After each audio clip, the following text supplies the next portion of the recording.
So as I was saying just earlier, hopefully this webinar series will be held in person. So it will be a seminar from October, but we will inform everyone about this in due time. All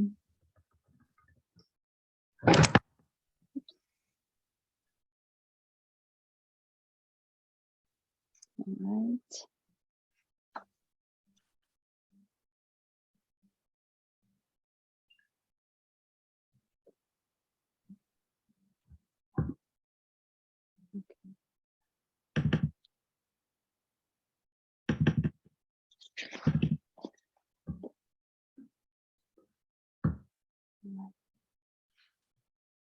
So perhaps I can slowly start to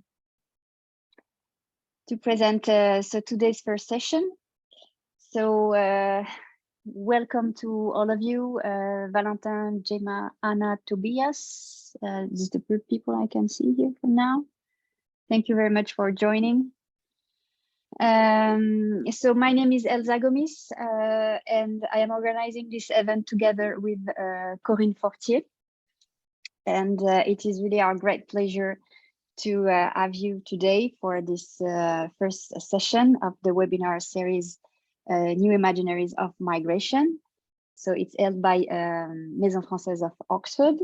And as I was saying, hopefully it will be a seminar series from the fall, and we will keep you informed as soon as possible during the summer.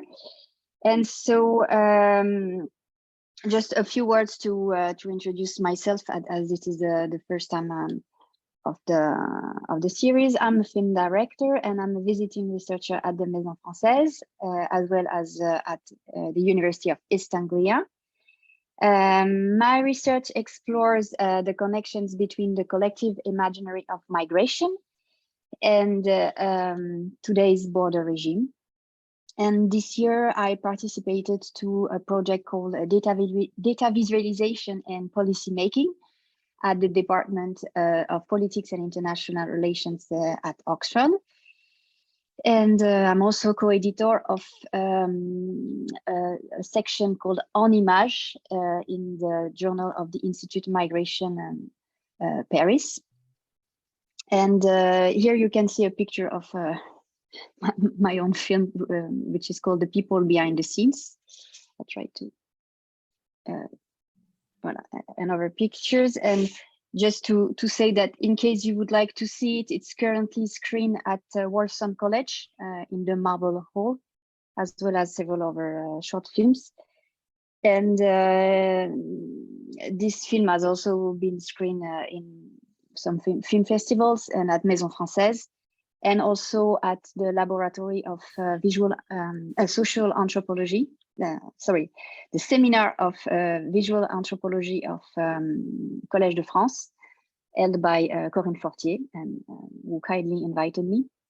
And maybe Corinne, you want to say a few words to introduce yourself? Yes, okay, very quickly. So I'm firstly anthropologist, so I tried to make also films, but I'm anthropologist at CNRS, so the French National Center of Scientific Research. And I'm also very interested in visual arts and films and video and art installations, and especially also about migrants. And so I had, like Elsa mentioned, I'm conducting a seminar in Collège de France about visual anthropology and filmic practice and filmic and anthropological practice as a subtitle. And I'm interested in the ways also the painters or artistic installation or films are dealing with the image of migrants, and especially about their death and about their death in the sea and their recognition of their name. the question of also of the death, afterlife, and the link with family. So I'm doing this research, and I conducted I edited, sorry, a book, not a book, a journal, a volume of a journal called of Science and Video. The title of the volume is Les Migrants in French, and then Les Migrants, ces nouveaux héros, quête de l'ailleurs, quête de soi, et création filmique. So maybe we can translate it by migrants, these new heroes. Quest of quête de l'ailleurs, of elsewhere, quête of self, and filmic creation, where Elsa Gomis also participated to this numero. It was published in 2019, and now we will try to make together this seminar. To also invited some filmmakers, but also researchers, to think together about this question. So thank you to join this seminar, and I hope we could continue this seminar next year. Thank you. Yes, thank you very much for introducing yourself, Corinne. I just also wanted to say a few words about the objectives of this webinar series, as it is the very first session. Actually, the very idea of the webinar is born from an assessment that I made during my PhD research. It's a PhD by practice in film studies. And as I said, it's about the collective imaginary of migration with a focus on the Mediterranean area. And the main hypothesis of my research is that the image that we see influence the way we speak and the way we think about a given topic.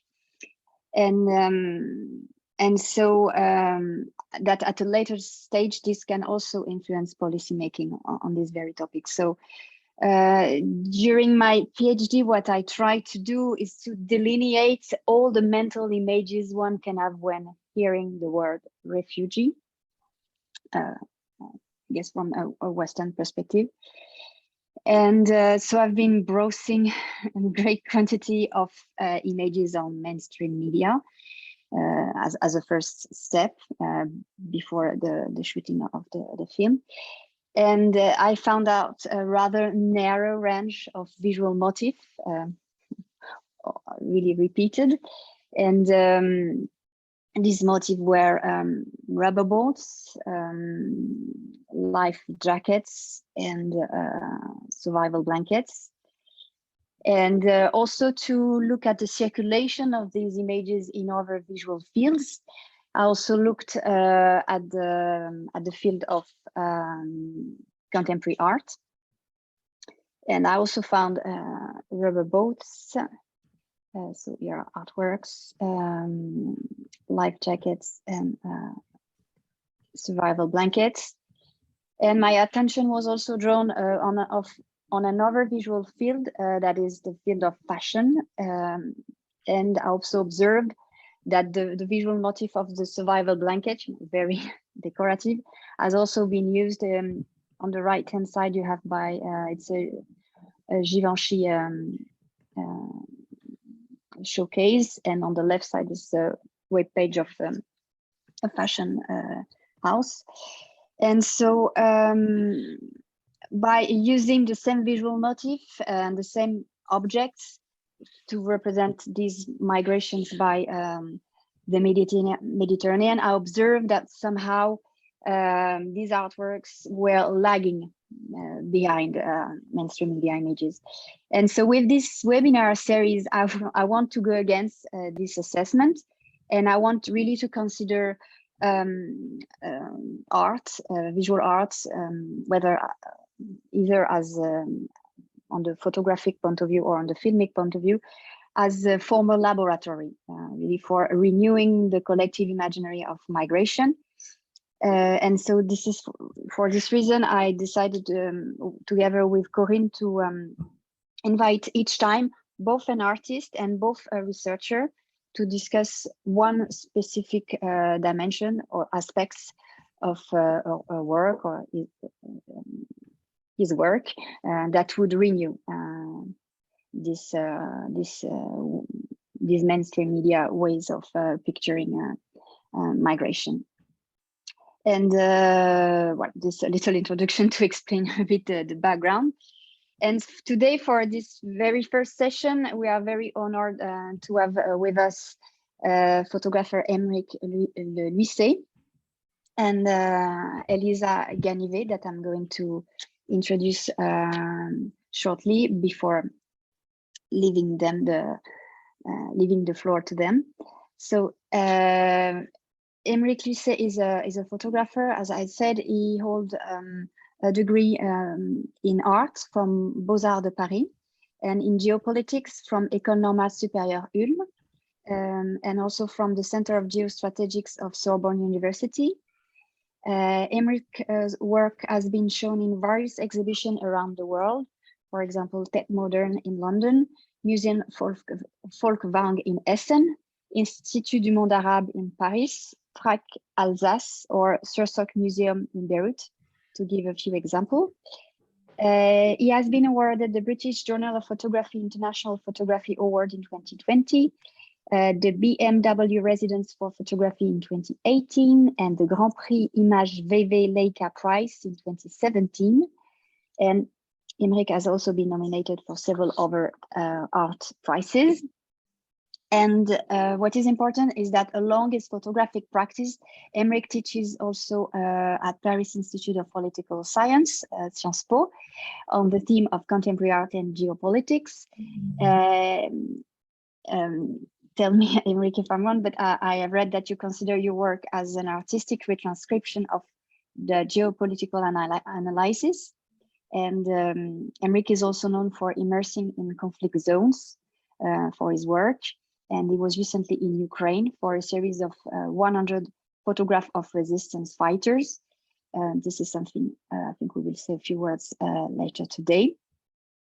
And so to explore Emeric's work, we invited Elisa Ganivet, who is a doctor in philosophy, an art historian, and the author of the book Border Walls Aesthetics.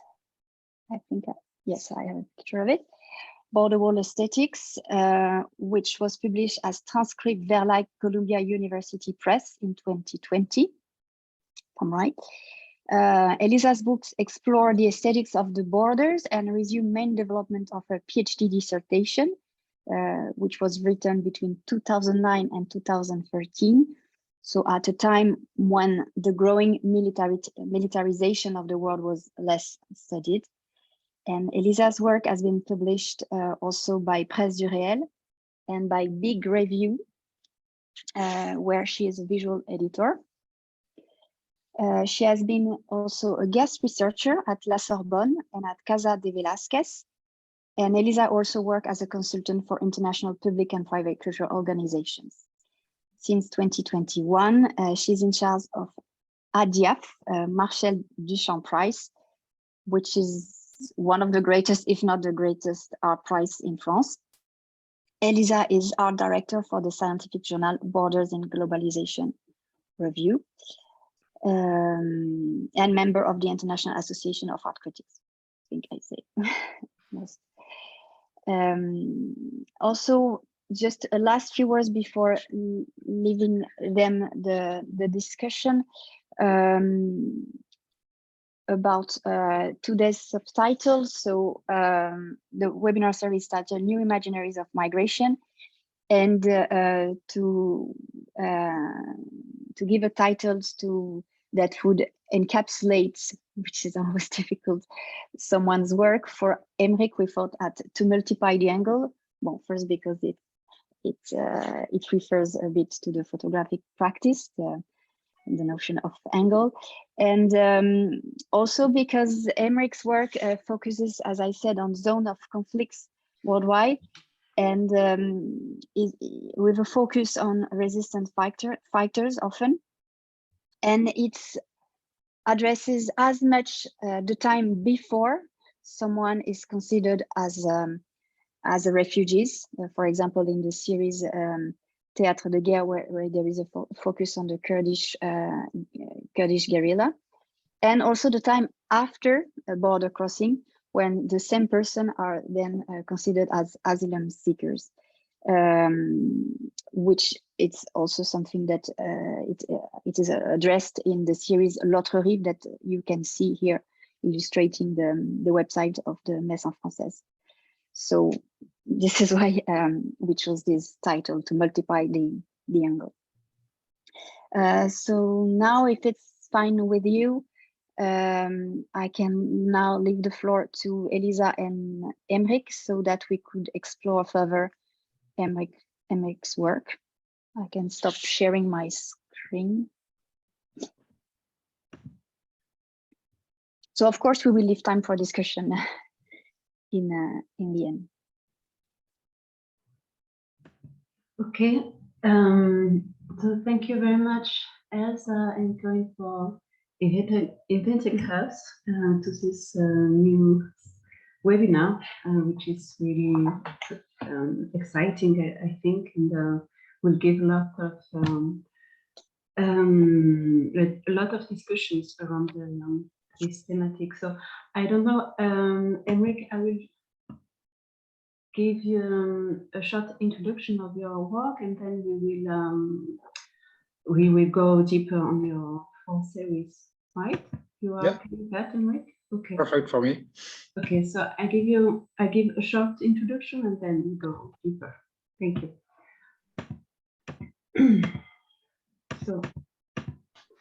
So Emeric, you are a photographer internationally recognized for your involvement in territories marked by conflict zones. For more than a decade, you have been mapping and working in several countries under tension: Colombia, Mediterranean countries, Middle East, Ukraine, etc. Each project is initially fueled by research and continues on site according to your experiences and encounter. Over the years and through your travels, you have developed a knowledge on the geopolitical and geostrategic ins and outs on the flows of these zones. But beyond your geopolitical analysis, it's the image that interests you, because you are visually a visual artist, photographer who thinks by the image, by its composition, by its impact. Your methodology is not only based on research, it has also an organic way. What is troubling in your artwork is that it deals with conflict zones, but it's clearly detached from photojournalism, from a burst, from a Manichaean sensationalist effect. War photography is a series of proofs through images and their variations. What we capture is the action before, during, and after. In the action of war, the war of images and that of words are correlative. In your work, you manage to extract a sensitivity that goes beyond a photographic reality, beyond a contextual testimony. In practice, this can be explained by your persistence in the field, by your fine analysis, by your relationships on site.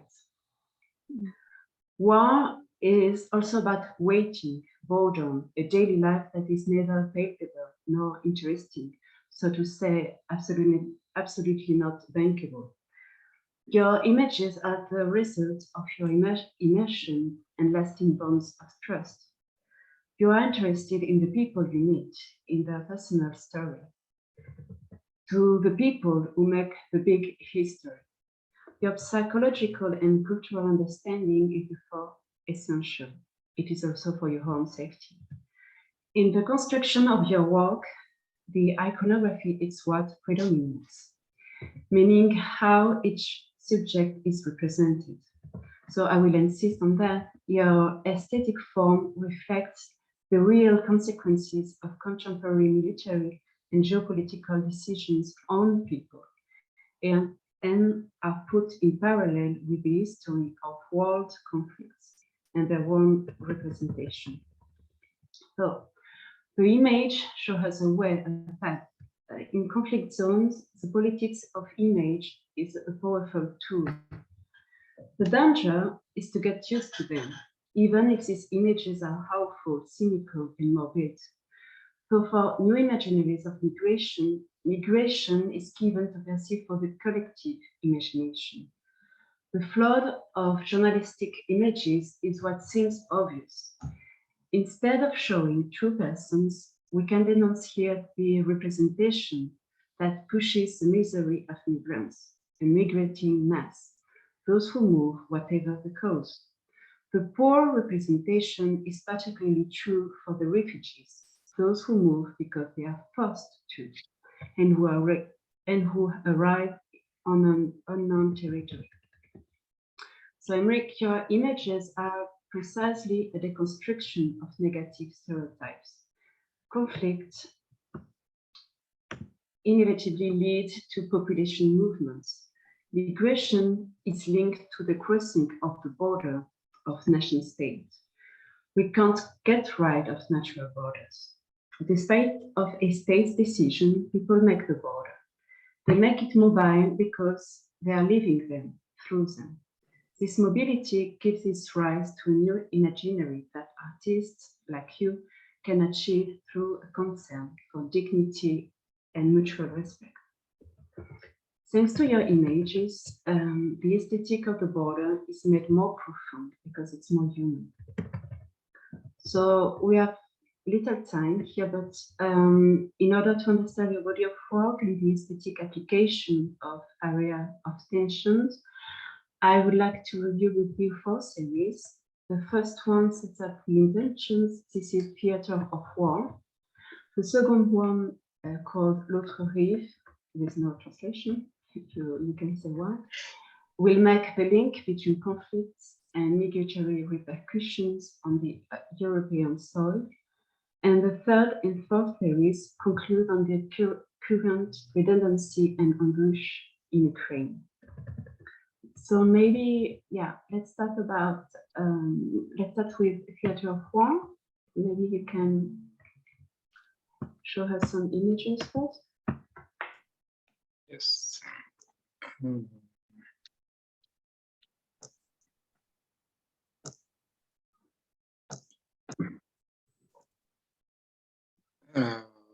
Do you see my screen? In slideshow, yeah. Perfect. Great. So maybe we can contextualize a bit. Between 2011 and 2012, you get in touch with Kurdish rebels and live with them in a secret training camp. And after some time, they agreed to compose battle scenes. You explicitly referred to the iconography of the Franco-Prussian War, 1870, with compositions of classical paintings. You play on the representation. The fiction is created by real protagonists. And here the viewer is challenged by a strange déjà vu, which is not at all, since the scenes are new. They are new and they can appeal to a romanticism of war. The poses are polished and the contemporary emerged through some details. So according to me, this series is really major in your work because it combines and initiates the following project. In retrospect, can you explain a bit more about this experience and how do you revisit this experience? Thank you very much, Elsa, for the first introduction, Elisa for the second one. And thank you very much for the invitation. I'm very happy to be here with you. I want to apologize first for my terrible English. I will try to do my best, but you will see. About this project, I decided to work about construction of a war picture on the stage in the war representation, because I spend a lot of time on war area and see also in some situations the impossibility to do some pictures. And this impossibility to do any pictures can be visible, especially in a fight in the countryside, because when you are in a city, it's easy to get behind a wall, to get in a building, to be protected from the shoot. I say easy and protect. It's not exactly the term, but it's easily done when you are in the countryside, because when you are in the countryside, you have no asperity to get behind, and all the fighters are dispatching in the area, and it's really hard to do some pictures. And I was in front of that, and I realized, oh, it's difficult to do picture when you are in a countryside battle. And also I realized during all the 20th century, I don't talk about 19th century in war photography, because the technical at that moment doesn't give the possibility to take a pictures of the fight. But during the 20th century, if we look, the most famous picture of different wars, some of the most famous, some of these pictures will become a kind of icon of conflict, are staging or are suspecting to be. When I say suspecting to be, I think about this Robert Capa picture from the Spanish Civil War, and with this guy shot by a bullet, and what they have all this debate, is it staging or not, but they have all this debate, and many specialists declared the picture, they have no fight in this era when he took the pictures. We don't know if that guys died or not, but what we know is they have no fight at that days, at that place, at the moment when he took the pictures. But also, if we look the battle, the American flag on the after the Battle of Iwo Jima, and the Soviet flag after the Berlin Battle on the Reichstag, and closer of us, if we look the war in Iraq from 2003, probably one of the most iconic pictures of this war are this terrible picture of Abu Ghraib jail of torture. It's also staging. It's not staging for propaganda as the picture before, but it's staging as a kind of personal pervert phantasm or that kind of things, but it's staging also. But at the same time, staging picture in war photography, it's like considered as a lying, as like it's not a possibility. Staging in war photography is not a possibility. If you do it, you will be like blacklisted, and especially when I start my project in 2010. Now it starts to change, and some redaction can start to accept that things, but it's still in discussion. But when I started this project at that moment, it was absolutely not tolerated, and we see all the debate that they have for the WordPress, for different WordPress about staging. And in this project, I asked to Kurdish guerrilla fighter, and its role fighter in Iraq on a war zone. And I asked this fighter to replace the reality as classical painting. And because you can see one of this painting, and I reproduce exactly painting of 1870 wars, the Franco-Prussian War. I will be back on that after, but because I reproduce painting in this photography, you can see the movements. It's a bit exaggerate. They have a kind of mannerism in this photography, and that it's when you are looking on this picture, say something's wrong. There's a light, the movement, the hand, and at the same time, it's war fighter on a place of war.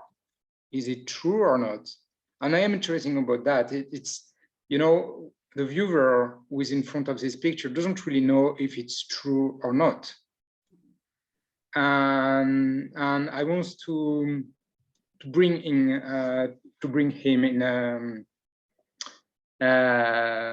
to think about the construction of the war picture, the theatralization of the conflict, and the title "Theater of War."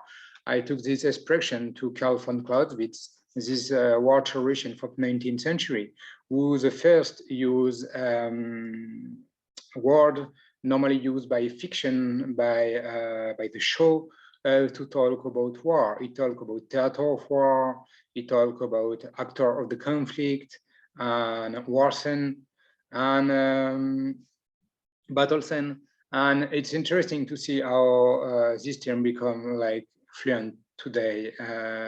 It's normal to use this kind of term.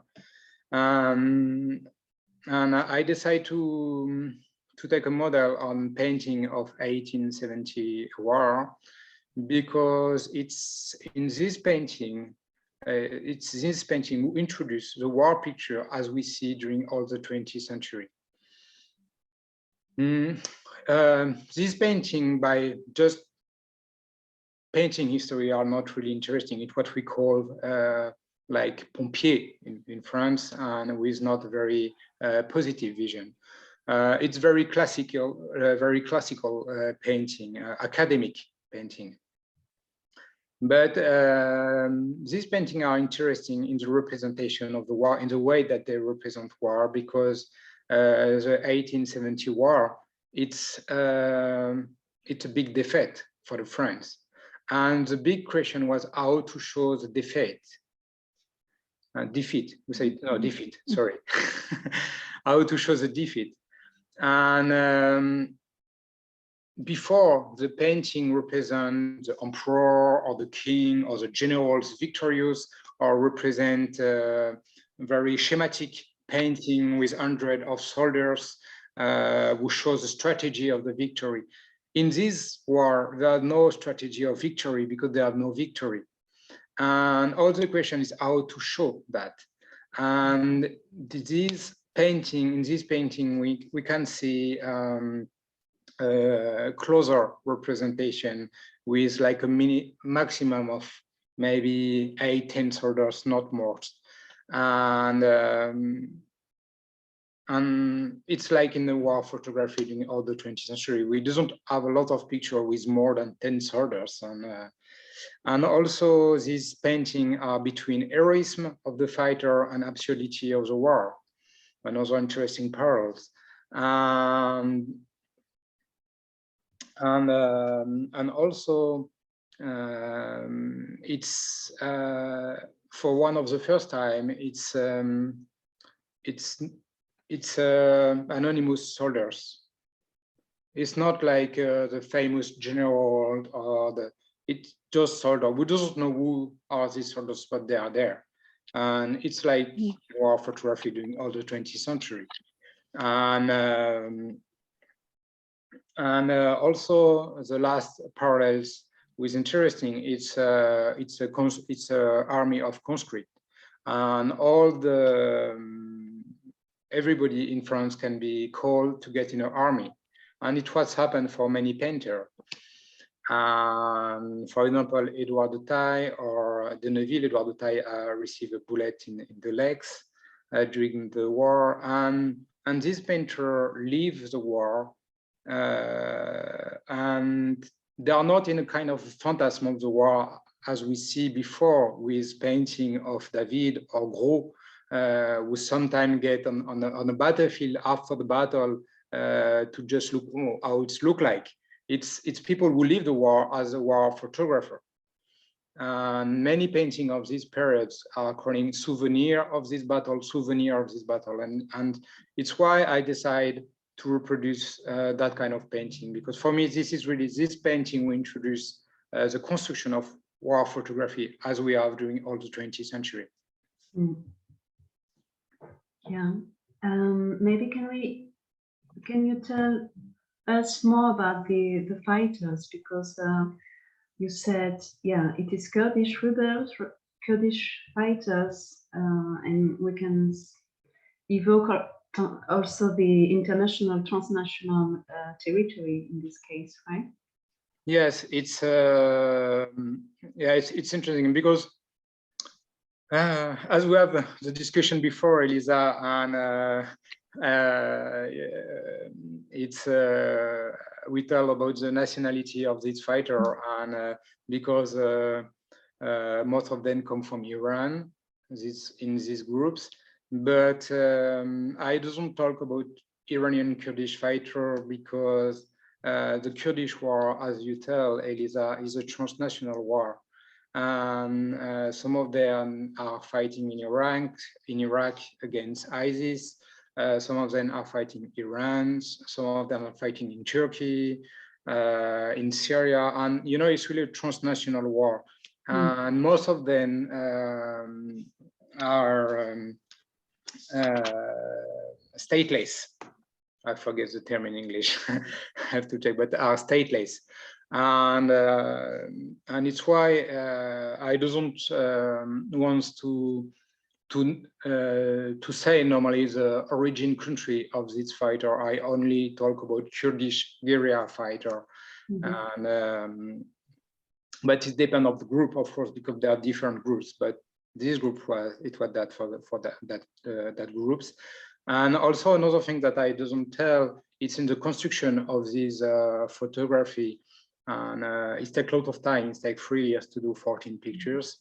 And it's a project that I started to work on the project in 2010. And the first picture that I took was in 2011. And I spent a lot of time with the fighter before because the relation that I built with the fighter was very important to understand what's happened there, but also to build a strong relation would give me the possibility also to do the project, because you doesn't arrive in a secret training camp of a guerrilla group and say, oh, hello, I want to reproduce a traditional painting with your groups. It's not working like that. And I spent months before, and I really spend a lot of time to talk about my work, and I create relation. And it's how we do the first pictures. And when we do the first picture, they really realize how the symbolic and the representation of the project, and they accept to do more. And after we do another more and back to France. And some months later, I come back and spend months again and continue to do some pictures. And the first picture that I do, where I do this picture in around the training camp, and I have a lot of time to do it. Sometimes it takes half days. But after the second time when I come back, I have a sponsoring of Profot, who give me flashlight and a battery to bring my my flashlight in the mountain. And I go with a patrol in the mountain, and it was different because sometimes we was in some area where we can be attacked. And it was different because at that moment we only have 15 minutes to do the pictures, approximately 15 minutes. And sometime when I want to do a picture somewhere, they tell me, oh no, here it's not possible, because here if something happens, if we are attacked, we have no way to defend and to create a defense, and we will be killed. And sometimes they have to put a sniper to looking around when I do the pictures, and yeah, it's all how it's worked to do this project. And about this question of reality that I'm interested in for also, it's some things that I am inspiring a lot. It's the picture of Brady during Secession War, because Brady take a picture of the battlefield after the battle of dead soldiers. But what he do sometimes, he move the body and he move the guns, and to recreate photography, very pictorial photography. But we are on a battlefield, and it's all dead soldiers, and it's interesting because it all this question of reality was not the purpose of Brady, but it's interesting to see that how they build the picture, and it was very common during all the 19th century because the technicals doesn't give the possibility to, as I tell before, to take the battles. And also the inspiration with the painting was very strong because most of the first photographer was painter. Mm-hmm.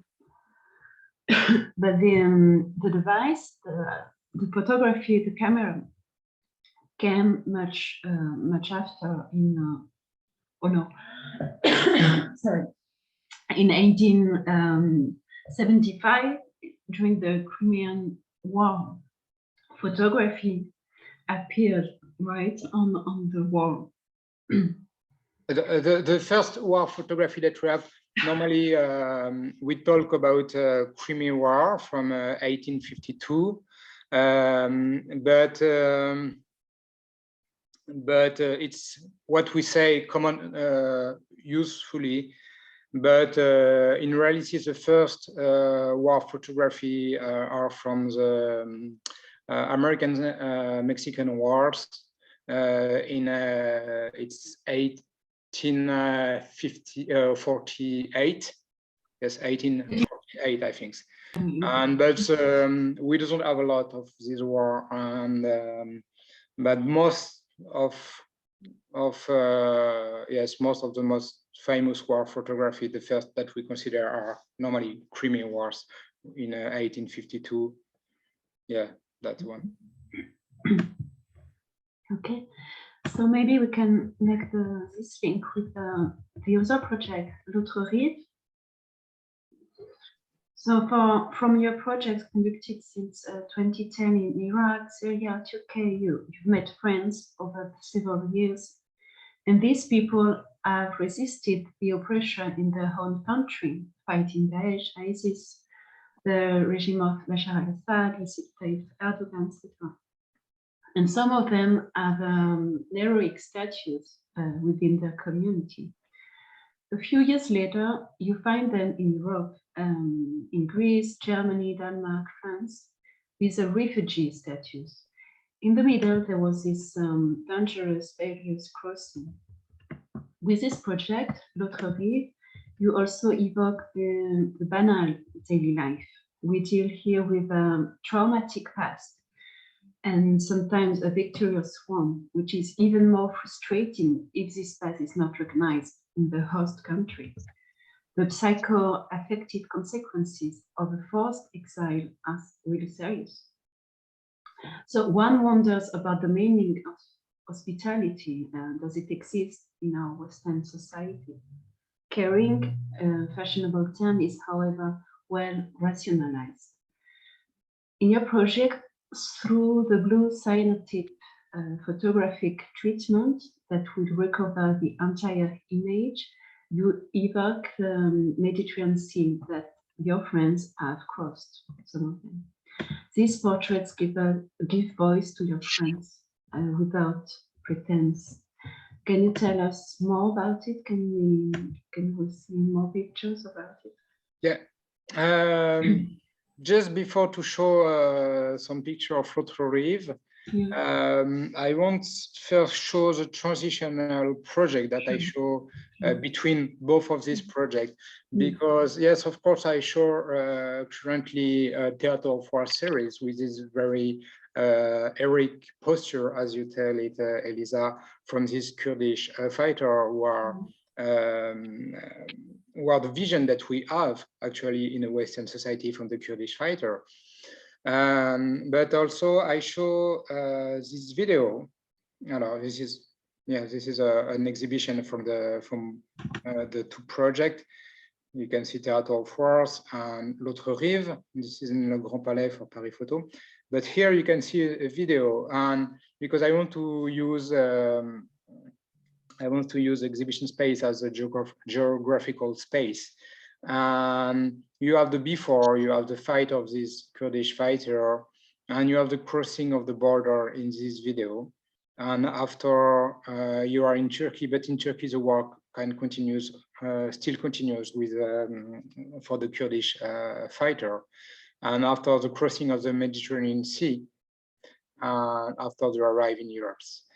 But this video, I will show you.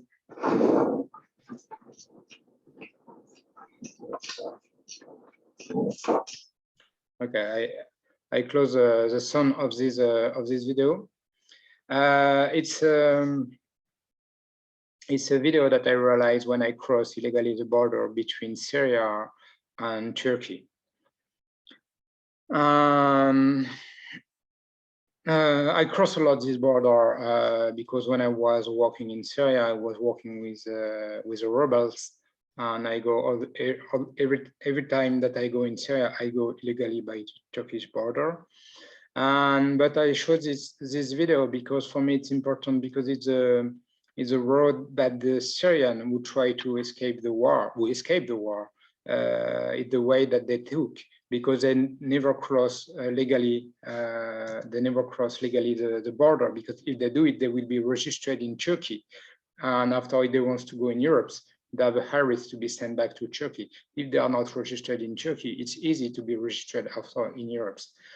You can see on this video here, you can see the barbed wires of the border. We are actually on the Syrian side, and we will arrive on the Turkish side.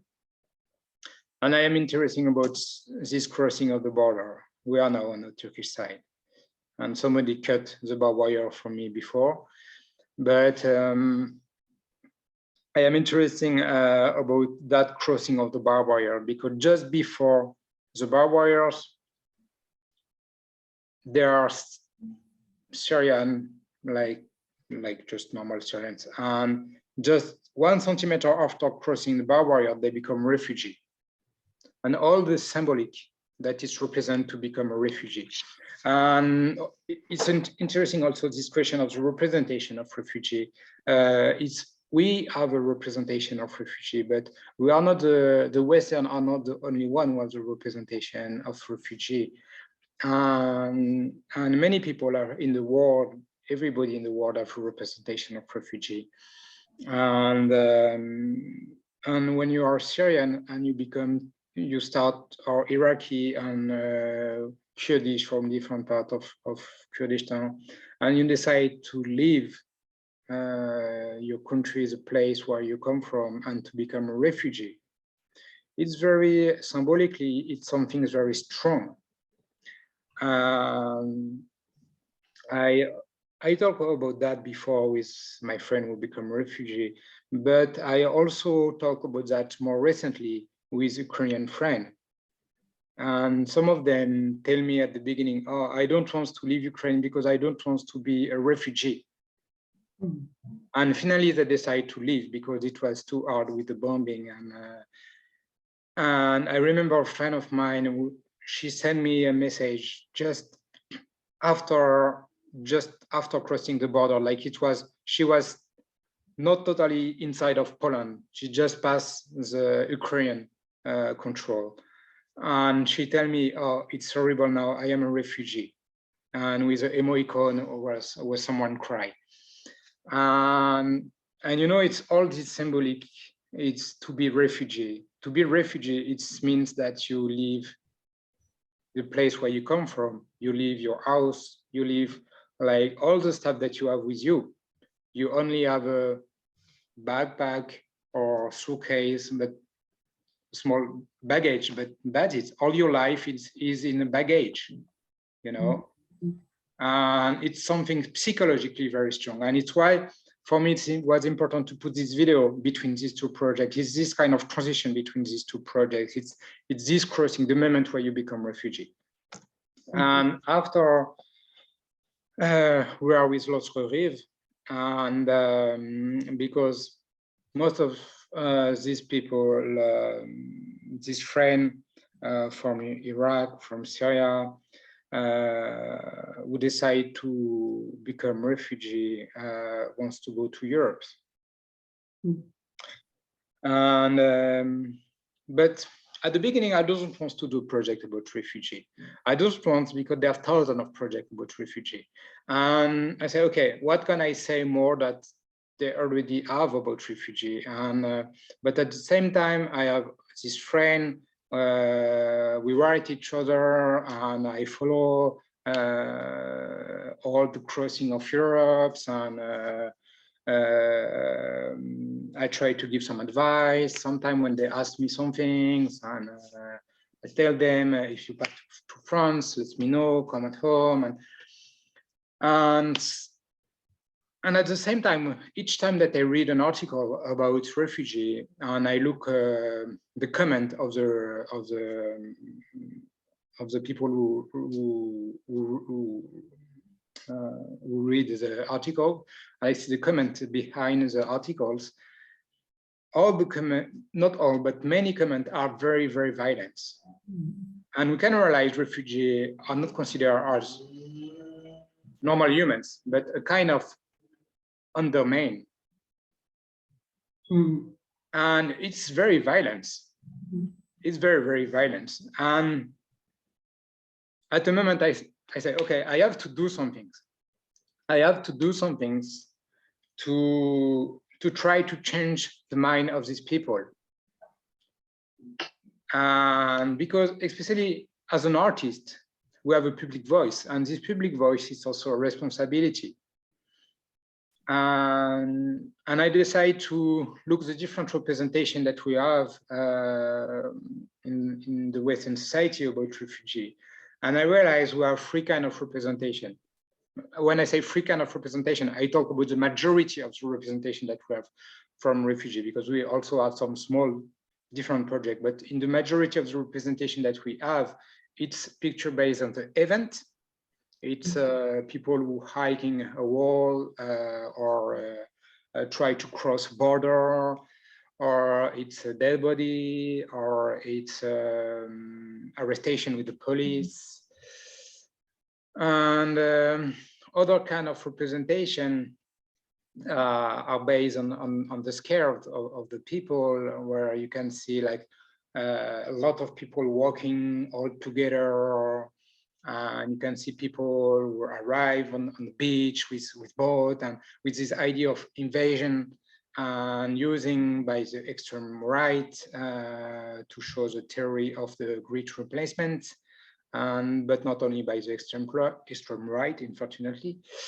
And the third kind of representation, its representation wants to be a kind of empathic representation, where most of the time you see people with this cover, as you tell it before, Elsa, and this gold cover in the night, sometimes with the children, and or sometimes a young children alone, but by my point of view, most of these representation are more kind of miserabilism. And I want to deconstruct this representation, and I want to build another kind of representation. And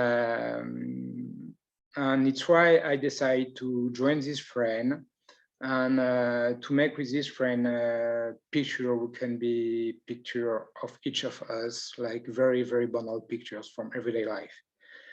But before to do these pictures, most of my friends come pass to Lesbos, this Greek island near to Turkey, before to come to other part of Europe. And I decided to go to Lesbos to take pictures of the things that they remember, the first thing that they remember when they arrive in Europe. Because Lesbos was this with entrance gate to Europe. And some days before to leave, I received a message from a friend of mine, Fuad, who sent a group message on Facebook, and he said, "Oh, I am now in Turkey. I will cross the sea very soon and join you in Europe." And he joined to this message a selfie of him in front of the beach in Turkey, in front of the sea in Turkey on the beach. And this is the last message that we received from Fuad. He never arrived. He disappeared in this sea. He disappeared here in this very small area that you can see on this picture between Turkey that you see here and Europe's. And it's why also the first picture of the project is this picture, because this project also become a kind of tribute to this friend, but also tribute to all of these persons who disappear. And after these pictures, I decide to tell you in Lesbos, many of my friends tell me about this statue. They tell me, you will see at the entrance of the port of Mytilene, Mytilene is the main city of Lesbos, they have a statue who look like the Statue of Liberty. Mm-hmm. And it's interesting because, yeah, it's look like Statue of Liberty, and it's bring us, when I say us, I say Europeans, but also North American, it's bring us to the history of Europe. Because we forget that during a very long time, Europe was a land of migration. Many Europeans leave Europe for political reason, because of war, because persecution, for economical reason. And most of them go in US, and when they arrive, most of them can see the Statue of Liberty. And it's bring us back to the European history that unfortunately we forget too fast. Mm-hmm. And after I decided to join this friend and to do the most banal picture as possible. Mm. And here, for example, we are on a beach in the north of Denmark with Sorouche and Elan. And I decided to mixing theater of war with this project, because if you look, for example, here, Sorouche, you can see Sorouche. I will show you Sorouche 8 years before. This is the first picture of the slideshow. Mm. It's him 8 years before, when he was fighter in these guerrilla groups. Mm. And all these people that we can see this project, it's all these fighter that we can see in theater of war series. Mm-hmm. And one side we have this Kurdish fighter in a very heroic pictures who are with the representation that we have from this fighter, this heroic vision. But at the same time, whereas this fighter will become refugee, and the refugees are considered by a big part of the population, by many people in Western society as pariah and parasite. Mm. And I want to bring these people in front of this paradox. How can you consider someone as a hero, and when he crosses the sea, consider him as a pariah and a parasite? And it was, for me, it was interesting to put these two projects in relation. In this project, L'autre Rive, I also work with the idea of movements, and because unfortunately, it's what's happened when you're a refugee. You spend a lot of time to try to find a place where you will stay, definitely, but you spend a lot of time to move, you spend a lot of time on the road. And here, for example, we are with one of my friends in a refugee camp in Germany. And this friend is a big fan of Dadaism, and especially the Dadaism in the writing, in the literature, and he loves André Breton. But he doesn't really like Marcel Duchamp. And when I don't know if you can see here, you can see a wonderful Duchamp sock. He's writing Duchamp. And he brings this sock because he knows that I love Marcel Duchamp, and he wants to make me a kind of provocative joke. And after that, we have a big discussion about Dadaism and Marcel Duchamp, and I try to convince him how Marcel Duchamp is important. And now he wearing this sock maybe with more respective with more respect for Duchamp. And but you know, it's all these small details, all this discussion that we have who are important. Here we have Hazard, and Hazard, one of the first things that he do when he arrived in Europe, he took he get registration in a fitness center. We have different places in different parts of Europe, and it's a good way for him to find a place where he can take a shower, where he can make sport, and it helped him a lot physically and psychologically, because this crossing of Europe, not only from Europe, but this road to the final destination can take months, sometimes years, and it's very, very, very difficult road. And it's sometimes it's you can see there is the psychological destruction on some refugee of the consequence of this traumatic travel, and because it really can be a traumatic travel for many of them. And with other, we was in a fitness center in Köln, in Germany, and he do some punching ball, he do some musculation, and behind us they have a group of German who do elliptic bike. And what was interesting at that moment, that nobody can imagine Hazard was a refugee with no ID, and who escaped war, who was part of Kurdish guerrilla groups who fight against ISIS in Kirkuk area. And it's what I want to show in this project.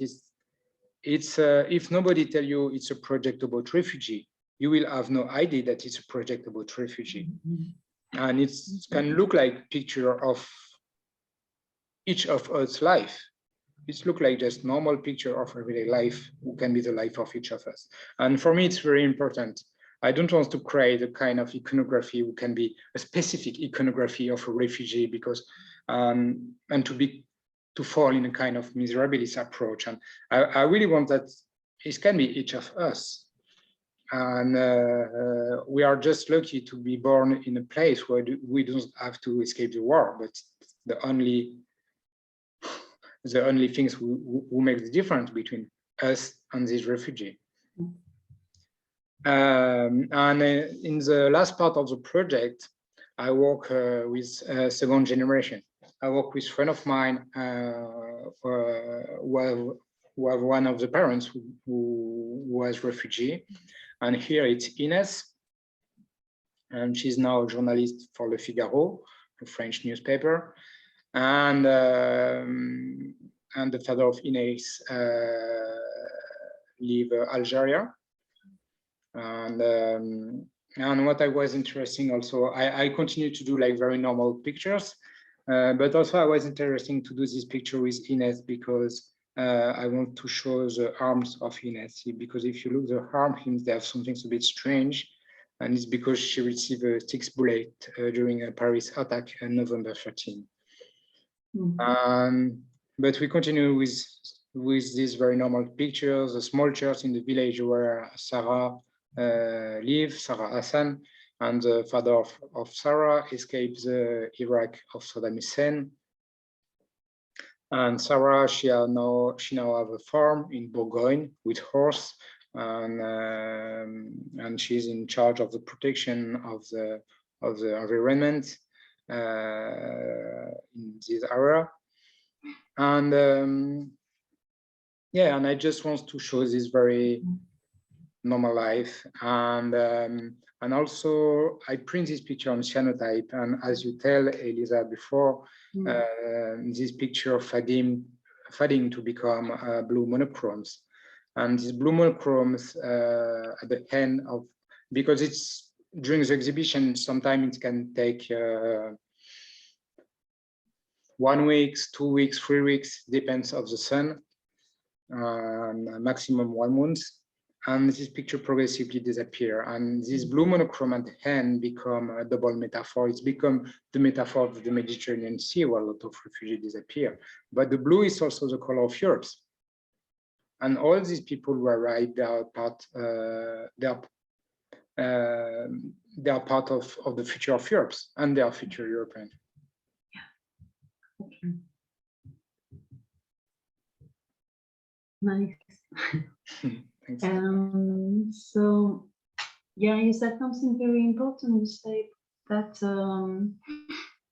regarding events, political events, you sometimes you feel this way that you have to do something. So you have to do something and to show another reality and to get in touch with the people, and this is also what's happened with the Korean project that is now composed by 2 projects. You've got Maidan, 100 portraits, and you've got your current project, which is called Ukraine 100 Hidden Faces. So maybe we can finish with that, with the first project that you led in 2014.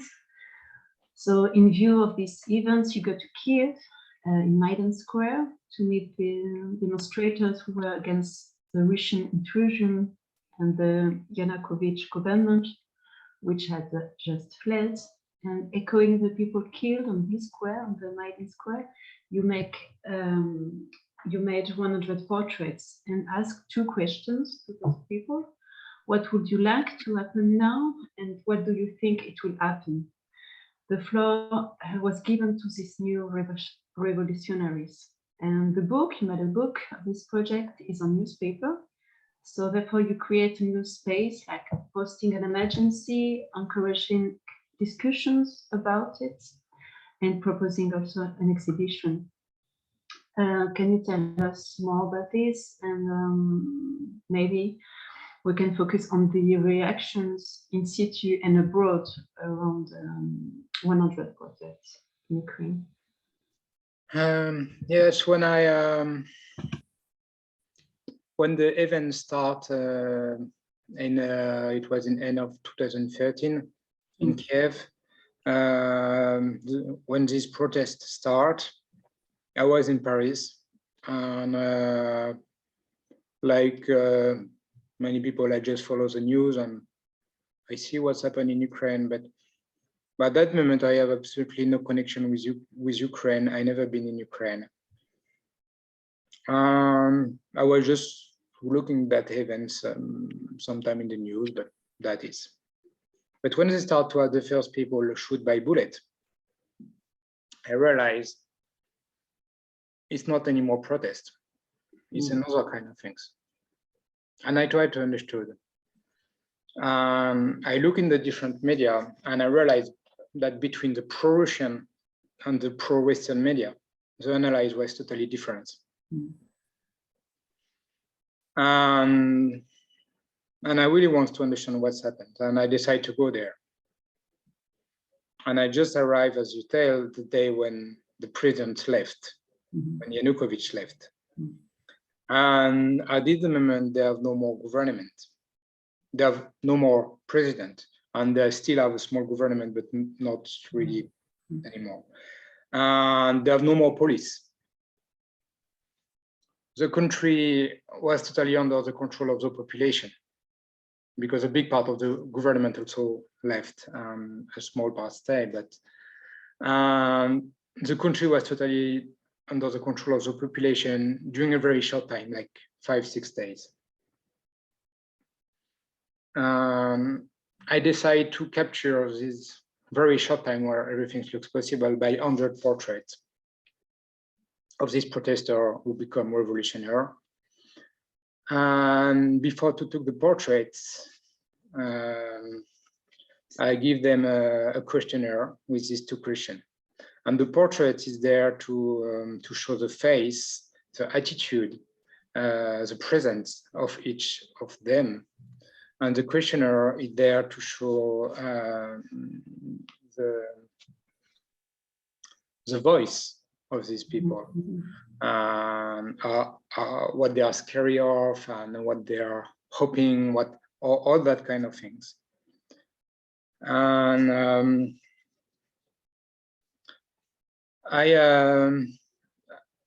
I took this portrait on these backgrounds that you can see there. You can see here these backgrounds, and it was my Maidan studio. And it was a door, were a bit burned, was a door, metal door, who closed the entrance of the city hall. And the protester get inside of the city hall by this door, and the city hall become the headquarters of Maidan. And it's why I decided to took these backgrounds with very neutral visually, but symbolically very strong. And I decided to do 100 portraits. It's reference to the 100 people who die on Maidan. In the fact they have more than 100, but because the protester was organized in group of 100 in century to fight against police, and each century have a name or a number. And after the 100 people who die on Maidan, they call them Heavenly 100. And it's a reference to this Heavenly 100. And the idea to do 100 portrait was also to show a representative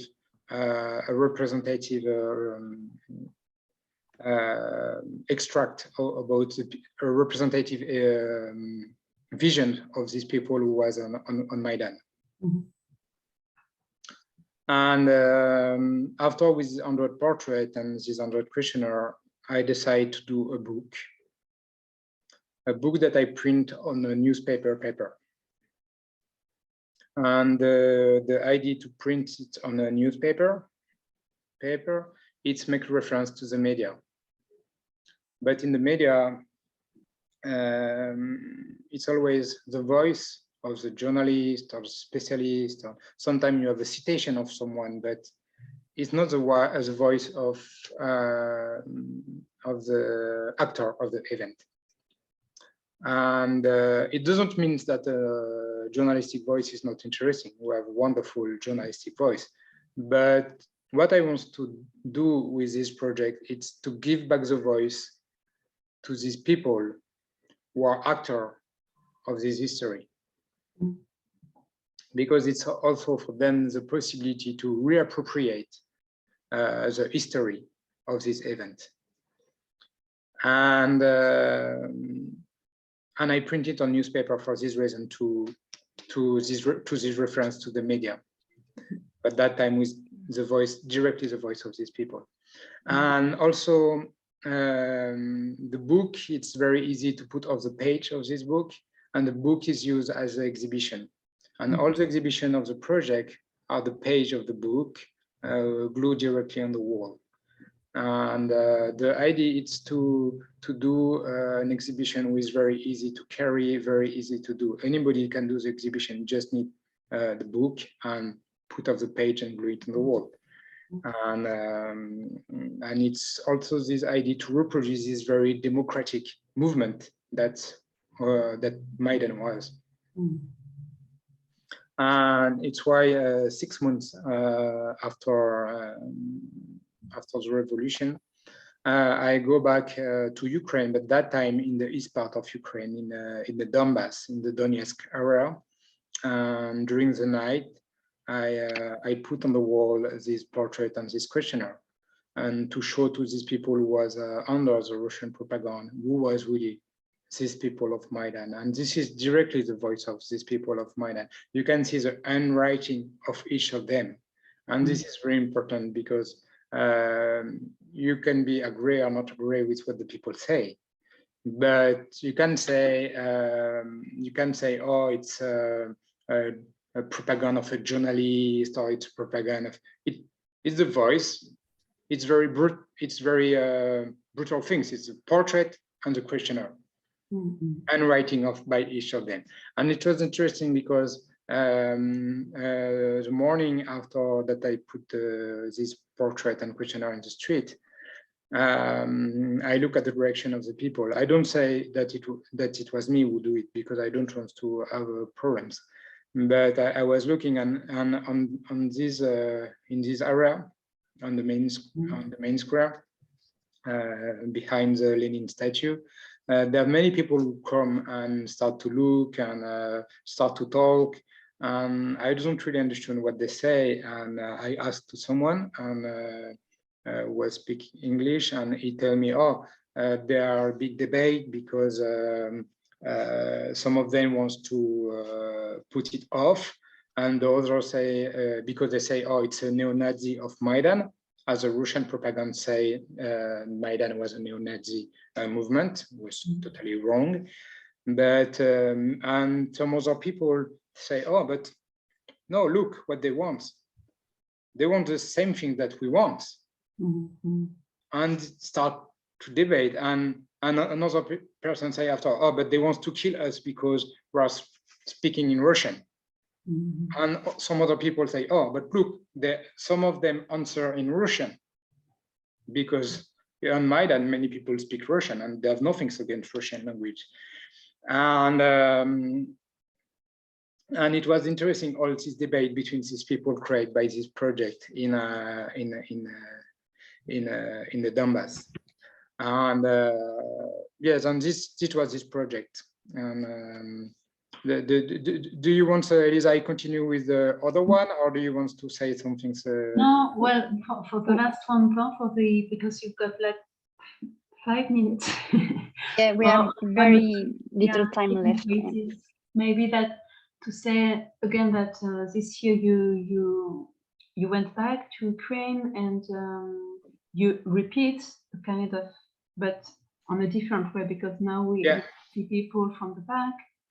In order to protect them, and on the black background to avoid any recognition of the place, and also with the questionnaires to give.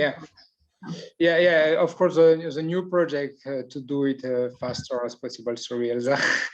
And the second project I realized in March, because when the war start to be global in all Ukraine, I go back there and I decide to work with civilians resistance, and I took 100 portraits. Also, it's a reference to the project before, and with a questionnaire. And you can see all this portrait and this questionnaire of this civilian resistance. And it's also against the idea to give back the voice of each of this person. For me, it's very important, and also many people are considering mostly photography, but for me the questionnaire are very important also. And for example, if you read the questionnaire of that guy, Sergei, he say, your victory, and we will win, and we'll play, and I will play with my grandchildren, and all that kind of thing. If you look Yaroslav here, and for me, I will read some of them because it's very important to have really the voice of these people, because the idea of this project is really to give back the voice of each of these people. Hi, I am Yaroslav. I am 16 years old. This autumn, I am entering the university. So I have to study diligently a lot of hours a day. Unfortunately, there is a war in my country today. I was forced to move out from my house. Now my main mission is not studying, but helping people who are close to the combat zone and military forces of my country. I wish people will not know what the war is, and everything will be all right now. I would like to return to my previous life and come back to my hometown, which is probably completely destroyed. I sincerely believe in victory of my country. People will overcome difficulties. It cannot be oversized. Everything will be Ukraine. And you see all this voice on, it's, for me, it's very important. And all this handwriting of each of these people also are very important. And also, I will stop quickly on that one, Daniel's. I also take a picture of 2 children in the project. Daniel, who is 8 years old, his mom, the mom of Daniel's, was she's in charge of groups of resistance, and he do his best to help his mom. And when I do the portrait of Daniel's, and this is a draw that he do, and when I took the portrait of Daniel, and he doesn't have any news of his father since 8 days, because at that time his father was fighting in Mariupol. Now his father is in jail in Russia. He surrendered 2 weeks ago. And you know, it's all the story of all these people. It's this project, if you look globally, it's a portrait of Ukrainian resistance, but it's also a portrait of each of these people and the voice of each of these people. And I will finish with Anastasia. Thank you. Yes, thank you. Thank you very much, both of you, for the fascinating conversation. I was seeing the time running late, but I couldn't really stop because this was so much moving and also inspiring for the topic of the webinar, whether on the question of the medium, which you really well explained, especially like with this last example that I didn't know, but the portable exhibition on newspaper journal, in terms, of course, of the relationship that you are slowly building with the people you are photographing. Yes, just one thing that I forget to tell is I took the portrait from behind to preserve, of course, the identity of these people, but I also take the portrait of the face. But the portrait of the face will be visible only when Ukraine will win the war. Yes. I have plenty of questions, but since we really have little time left, maybe I will propose to the participants to join either through the chat, or you can open your microphone, and I think we are all happy to answer any questions.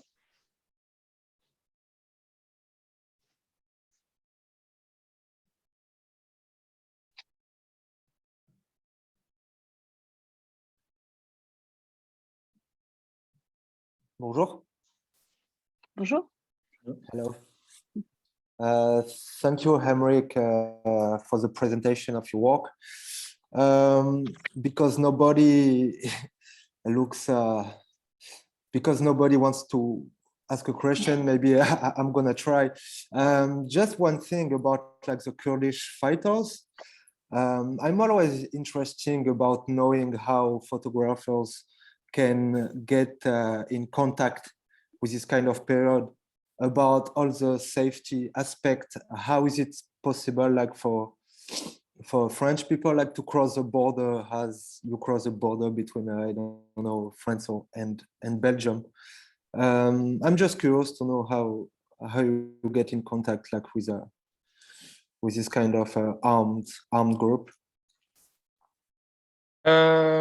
With this Kurdish fighter, it takes a lot of time because I don't work with a fixer. The people that I work with, it's people that I become friend with, and it takes more time. And it's the cousin of a friend of a friend of a friend who was part of these groups. And who bring me in contact with a friend of him who was still in the groups, and after who give me the contact with the guy who was in charge of the communication of these groups. And I tell you that very shortly, but it takes months. And after I meet the guy who was in charge of the communication of the groups in a city in Iraq. And and I explained him my work and the project that I want to do, and after he have to talk about that with the Politburo of the groups, and the Politburo say okay.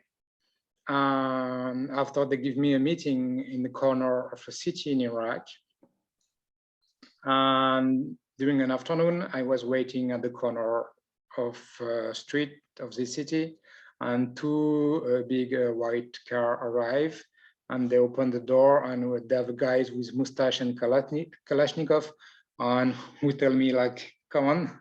And I cross my finger, and I expect my contact was strong.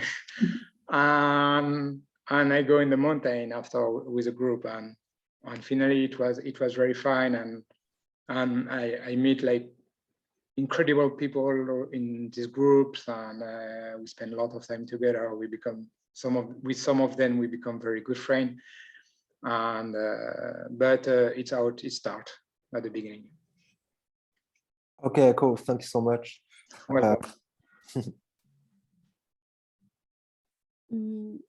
Maybe I have a comment or question. Yes, I like very much the way, because you say that you are not photographing refugee or fighters, but mostly person and friends, because it's like also a kind of link with ethno-anthropological research, where you have a strong linked relation with the people you study or you photography or you film, etc., which is also the key to have their truth and the reality of the situation. So I like very much I'm very striking by also the continuity of your work during all these years, even if the scene and the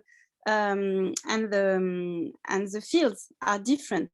But in some, like you say, some of them are still, all of them are coming in Europe. So there is also this kind of unity by the status of refugees that you mentioned, which is also very interesting, because it's for Ukrainian, you say it's negative, but for example, African people also, it could be very positive also, because it is related to hope, etc. So I think we have also to, it's very interesting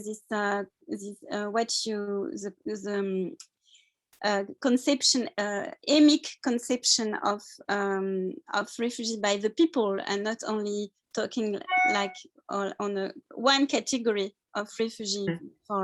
So I wanted to, so it strikes me that maybe it's more less, I don't know, you talk yourself about theatralization and a kind of manierism in your first photography, and then it becomes more aesthetic with the voice of the, I don't know, of the person. How do you, about the form of your photo, did you change something? You think there is an evolution in your way of, in la forme of your photography, or what will you say about that? The evolution of the form of the Theatre for series? Of all your work. Oh. From in Ukraine, maybe it's less in the action. Yeah. Not about the thought and less the action and the theater of the war. Or, Yeah, it's thank you very much for your question. Yeah, the question of anthropology, for me, it's very important, and I can spend, I studied a bit anthropology when I was in final school with Maurice Godelier. Oh yes. And I was fascinated by anthropology, and I am not anthropologist, but I tried to learn a bit more about method. And I remember when I was a student in Final School of Paris, all the discussion that I have with Maurice Godelier. And I can spend some time, months, with these people, and doesn't took any pictures. Yes. It's what's happened in Theatre of War. I don't have a camera with me.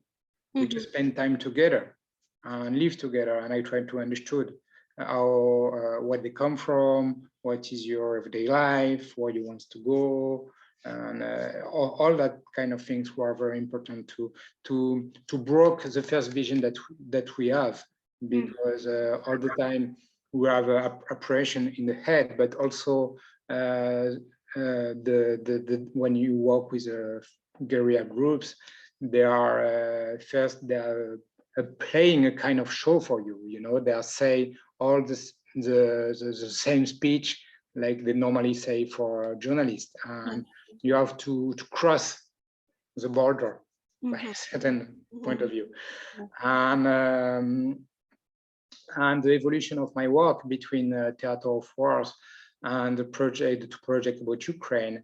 These two projects are also about the question of staging, of course, but with the Ukrainian project, it's an evolution by a certain point of view, because as you see, when I show the picture of my Maidan studio, it's staging. I put two tape on the floor and I ask to each of them to put the feet on this tape.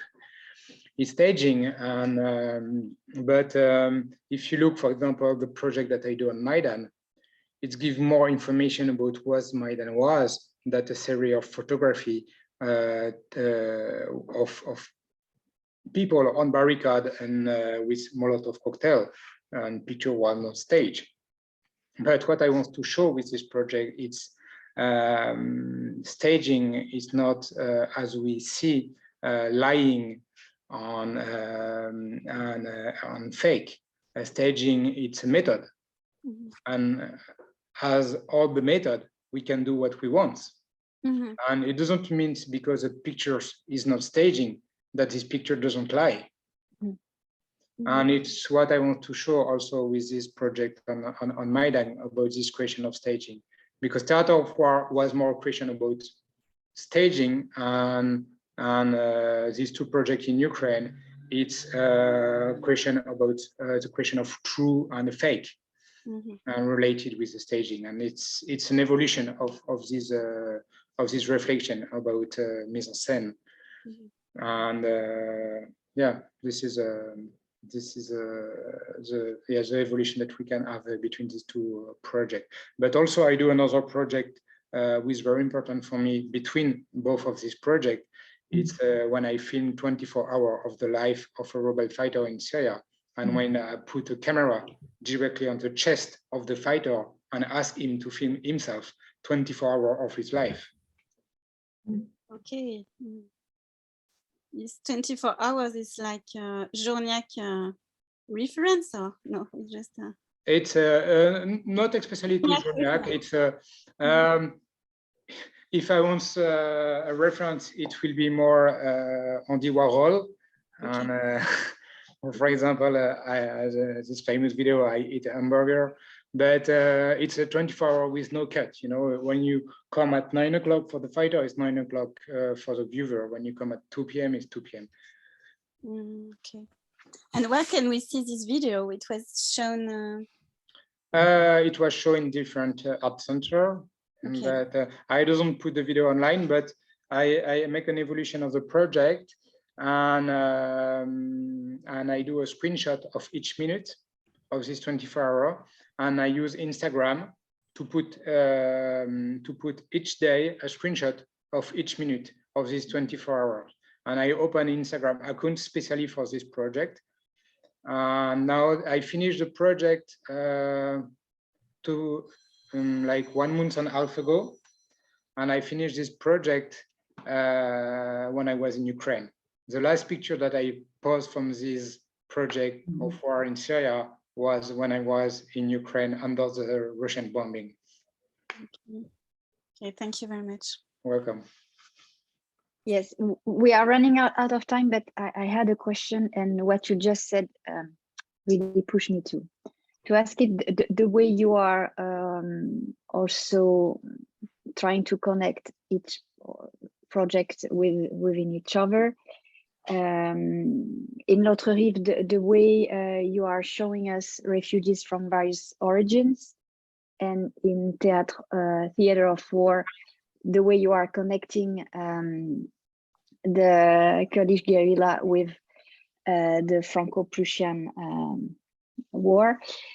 I wonder if somehow you are not trying to show the exile migration as a human condition, and so this is also when you are talking about the importance and the fact that people are the anonymity of the people you are shooting, sometimes the statelessness, the fact that all these individual characteristics are erased.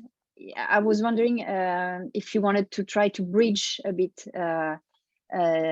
these various countries within a broader, a broader vision of exile as a human condition, because it's something I try to explore in my work, and I was wondering if you had this in mind as well.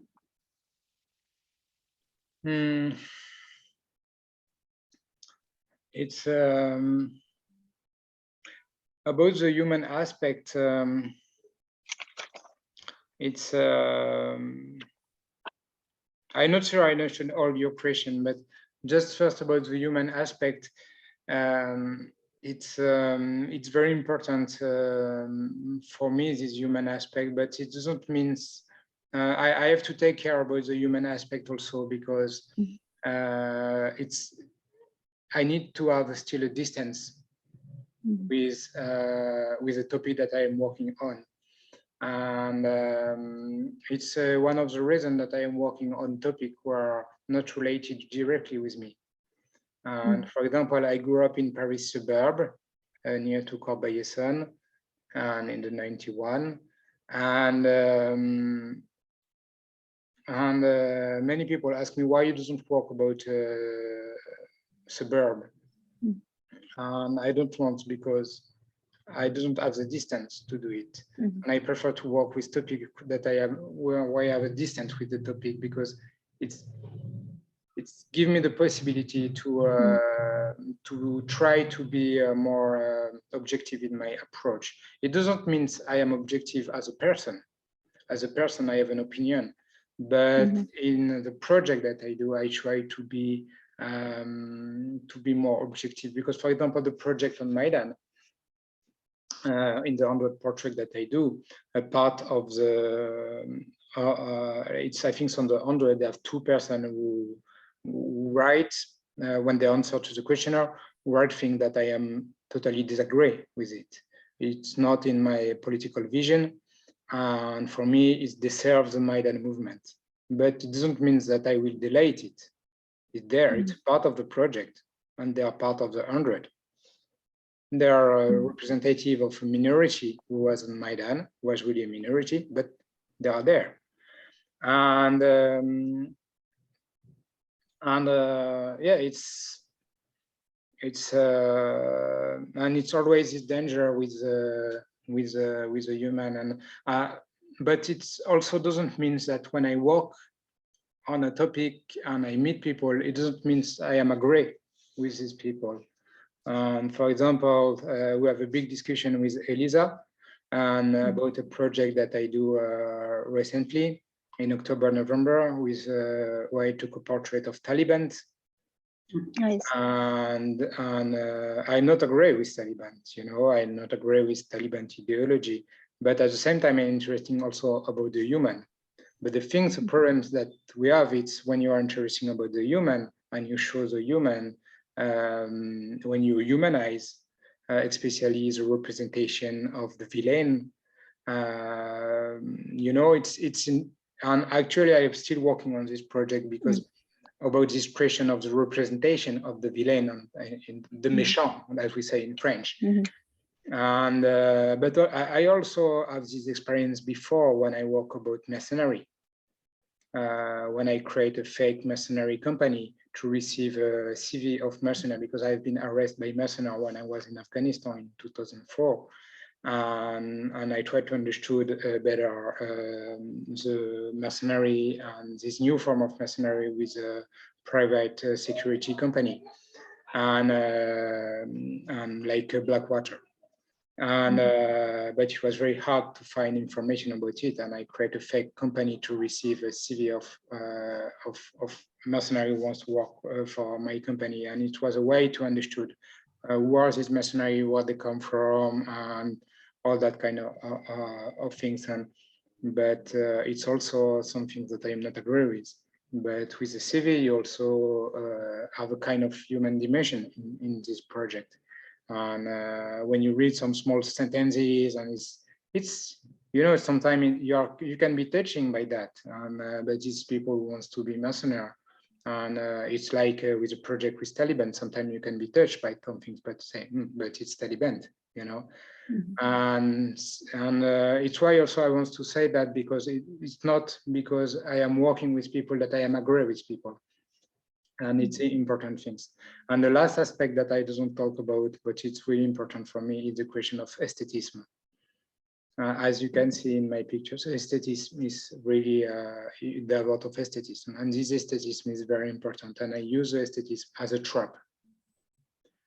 trap to bring the viewer in front of the picture and to bring him inside of the topic that I'm working on. I think this will be the last word. Aestheticism as a trap. Thank you very much, Elsa. And I think it's also a very good beginning. It's an end for today, but I think it's also a very good beginning for the following sessions.